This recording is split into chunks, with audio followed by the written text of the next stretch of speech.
अस्थिर मन म्हणजे दुःख. ज्याचं मन स्थिर नाही, तर तो ना लोकांमध्ये आनंदी राहू शकतो, ना एकटेपणातही शांत राहू शकतो.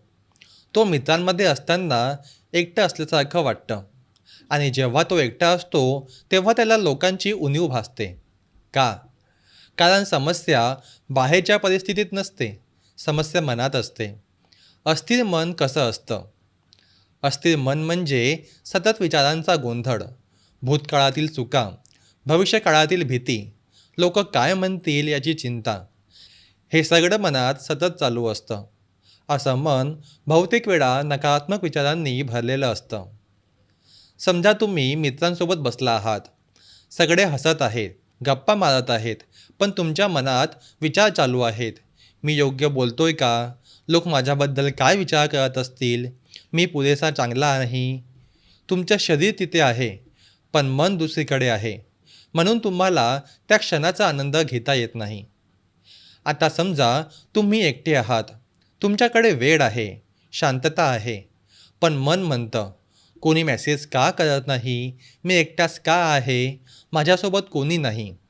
म्हणजे लोकांमध्ये असतानाही अस्वस्थ आणि एकटं असताना देखील अस्वस्थ.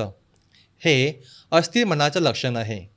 चाणक्य सांगतात, मनावर नियंत्रण नसेल तर मन तुमच्यावर नियंत्रण ठेवेल. म्हणून दररोज थोडा वेळ ध्यान करा.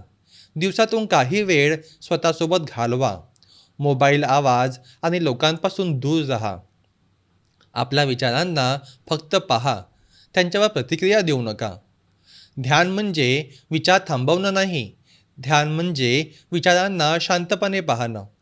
जसं पाणी हलवलं की गढूळ होतं आणि ते शांत ठेवलं की स्वच्छ होतं. तसंच मन आहे. मन शांत ठेवलं तर त्यात स्पष्टता येते.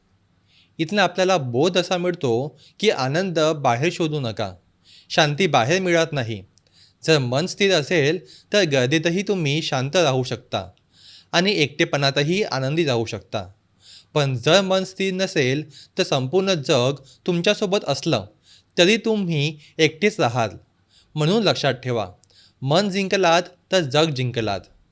याच्या पुढचा व्हिडिओ आपण पुढच्या व्हिडिओमध्ये बघूया.